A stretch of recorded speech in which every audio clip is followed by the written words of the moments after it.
జనవరి 31 కొరకు CH Spurgeon గారు సిద్ధపరిచిన ధ్యానం నేను చదువుతున్నాను, వినండి. నా దేవుడు నా ప్రార్థన ఆలకించును. మీకా 7వ అధ్యాయం 7వ వచనం. కొన్నిసార్లు స్నేహితులు అపనమ్మకస్తులుగా మారవచ్చు. అయితే ప్రభువు మన నుండి ఎప్పుడూ దూరంగా వెళ్ళిపోడు. ఎందుకంటే మనం ఆయన కృపా కనికరములు పొందాం కదా. ఆయన మన ప్రార్థనలు, మనవులు ఎప్పుడు వినేవాడిగా ఉంటాడు.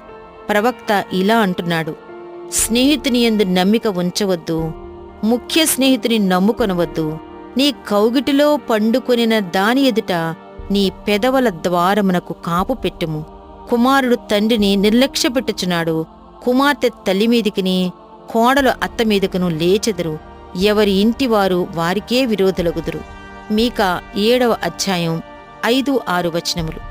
ఈ పరిస్థితి దౌర్భాగ్యకరమైనది. అయినప్పటికీ మనకు నిజమైన స్నేహితుడున్నాడు. మన కష్టమంతా ఆయనతో చెప్పుకోవచ్చు. ఆయనే ప్రభువైన యేసుక్రీస్తు. ప్రభువు వైపు చూడటమే జ్ఞానయుక్తమైన పని. అంతేకాని ఇతరులతో మనం గొడవ పడకూడదు. మన స్వంత బంధువులే మన ప్రేమపూర్వకమైన మనవులను తృణీకరించినప్పుడు ఇక మనం చేయగలిగేదంతా కేవలం మన రక్షణకర్త అయిన మన దేవుని సన్నిధిలో కనిపెట్టడమే. ఆయన మన ప్రార్థన వింటాడు. కారణం, మనం ఎదుర్కొంటున్న దీన పరిస్థితిని, నలుగుబాటును ఆయన చూస్తున్నాడు.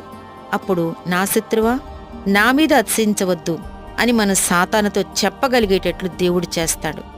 దేవుడు సజీవుడు, ప్రేమాస్వరూపి కనుక మన మొర్ర ఆయన వింటాడు. ఆయన నిబంధన స్థిరపరిచేవాడు కనుక తప్పనిసరిగా మనల్ని ఆదుకుంటాడు. నా దేవుడు అని మనం ప్రభువును సంబోధిస్తున్నాం కనుక పూర్తి నమ్మకంతో నా దేవుడు నా ప్రార్థన వినును అని చెప్పగలం.